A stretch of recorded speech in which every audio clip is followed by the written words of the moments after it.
وعباد الرحمن الذين يمشون على الأرض هونا وإذا خاطبهم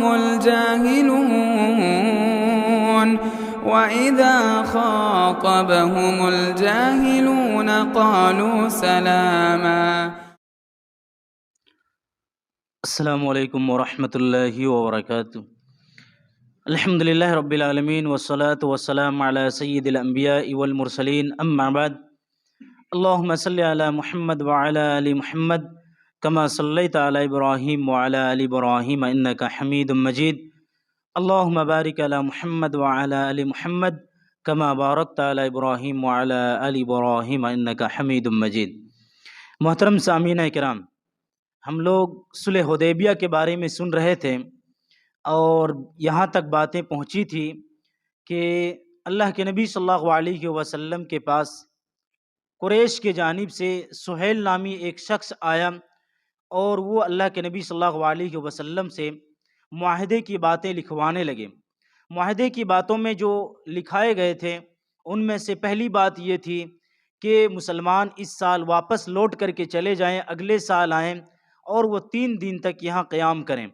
دوسری بات یہ تھی کہ 10 سال تک دونوں کے درمیان جو ہے جنگ بند رہے گی، کوئی لڑائی نہیں ہوگی، سب کوئی مامون رہیں گے.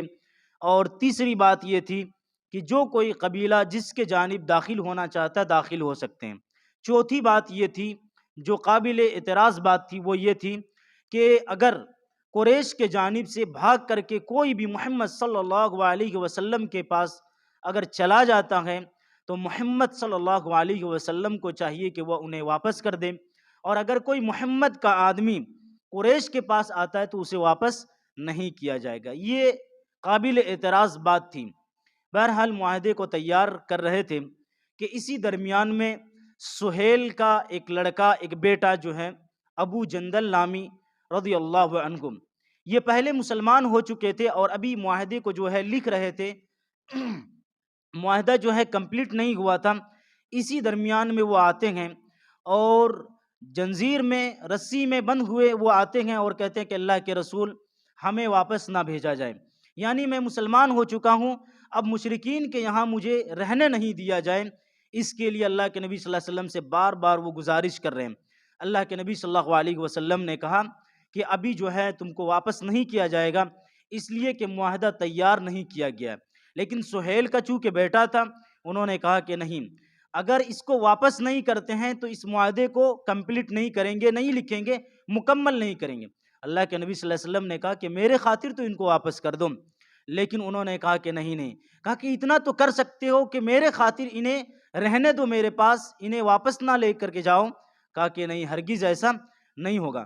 بہرحال اسے جو ہے سہیل نے اپنے بیٹے کو، ابو جندل نامی شخص کو ایک تھپڑ مارتا ہے اور اس کے بعد انہیں گھسیٹتے ہوئے جو ہے واپس لے جانے لگتے ہیں. اسی درمیان میں وہ چیخ چیخ کر کے کہتا ہے کہ اللہ کے رسول مجھے مشرکین کے پاس مت بھیجیے. آپ صلی اللہ علیہ وسلم کہتے ہیں کہ صبر کرو ابو جندل، ایک وقت آئے گا کہ تمہارے درمیان میں بھی جو ہے ہم ہوں گے، اور اسی طرح سے تمہارے ساتھ بھی وہاں پر مکہ میں کمزور مسلمان بھی ہیں، اور ایک ابھی صلح کر چکے ہیں اور تم لوگ مامون وہاں رہوگے اور حفاظت کے ساتھ وہاں رہوگے. اسی درمیان میں حضرت عمر رضی اللہ عنہ اچھل کر کے ابو جندل رضی اللہ عنہ کے پاس جاتے ہیں اور ان کے پیچھے پیچھے چلنے لگتے ہیں. بہرحال ان کے ہاتھ میں تلوار بھی تھی، تو حضرت عمر رضی اللہ عنہ یہ خواہش کر رہے تھے کہ ابو جندل جو ہے اس تلوار کو لے کر کے اپنے باپ کی گردن کو، جو مشرک باپ ہیں اس کے گردن کو اڑا دیں، لیکن انہوں نے ایسا نہیں کیا. بہرحال یہ حضرت عمر رضی اللہ عنہ کے دل کی بات تھی. اب جو معاہدہ مکمل ہو گیا، اس کے بعد نبی صلی اللہ علیہ وسلم نے صحابہ کرام کو کہا کہ سب کوئی قربانی کر لو. اپنے جانور کو جو قربانی کرنے کے لیے لائے ہو، عمرہ کے ارادے سے ہم لوگ آئے تھے اور عمرہ کا موقع نہیں ملا، تو اب یہیں پر جانوروں کو قربان کر لو، سر کو مڈا لو اور بالوں کو کٹانا چاہتے ہو تو کٹا لو.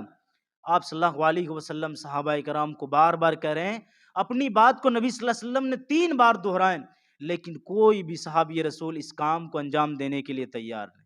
یہ ایک ایسا موقع تھا کہ پہلی بار نبی صلی اللہ علیہ وسلم جو ہے صحابہ کرام کو کسی کام کے بارے میں کہہ رہے ہوں کہ یہ کام کر لو، لیکن صحابہ کرام خاموش ہیں، اس کام کو کرنے کے لیے صحابہ کرام تیار نہیں ہیں، کیونکہ ان کی دلی خواہش تھی کہ عمرہ کریں گے، دلی خواہش تھی کہ عمرہ کریں گے، اور عمرہ کا موقع نہیں ملا ہے، اس لیے جو ہے وہ لوگ مایوس ہو کر کے اپنے آپ میں اس کام کو انجام نہیں دے رہے تھے۔ اللہ کے نبی صلی اللہ علیہ وسلم بے چین ہو گئے، آپ صلی اللہ علیہ وسلم کو کچھ سمجھ میں نہیں آ رہا تھا کہ آخر کیا جائے۔ آپ صلی اللہ علیہ وسلم اپنی بیوی ام سلمہ رضی اللہ عنہا کے پاس جاتے ہیں اور کہتے ہیں کہ دیکھیے بات ایسی ہے کہ اپنے اصحاب کو ہم اس طرح کا حکم دے رہے ہیں لیکن کوئی کرنے کے لیے تیار نہیں۔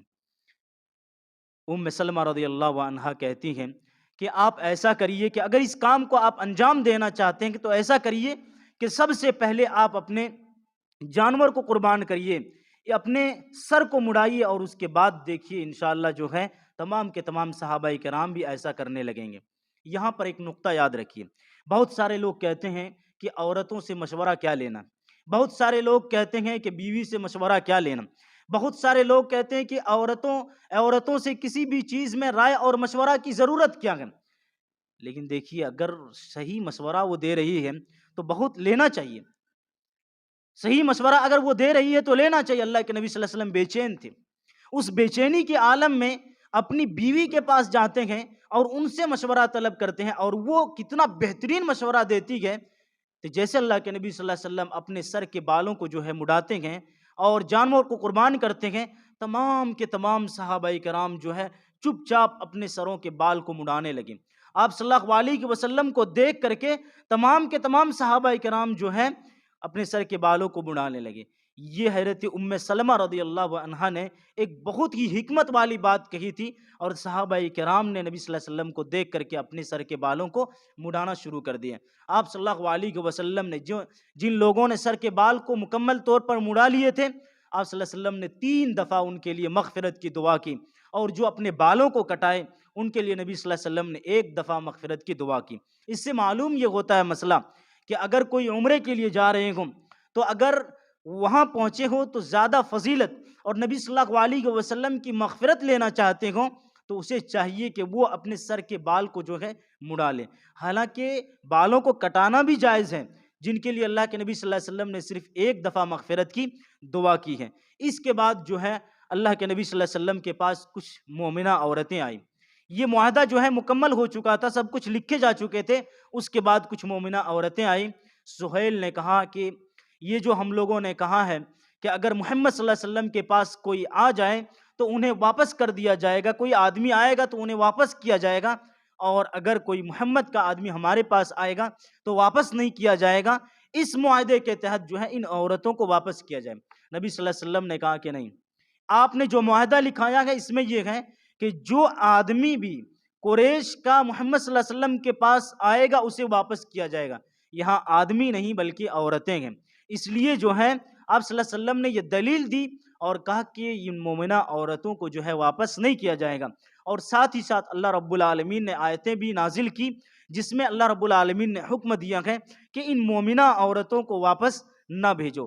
صلح حدیبیہ کی یہ چند باتیں تھیں جو آج میں نے آپ کے سامنے رکھی، آگے کی باتیں انشاءاللہ آپ کے سامنے رکھیں گے۔ رب العالمین سے دعا ہے اللہ تبارک و تعالی ہم تمام لوگوں کو سیرت رسول صلی اللہ علیہ وسلم کے مطابق زندگی گزارنے کی توفیق نصیب فرمائے، آمین۔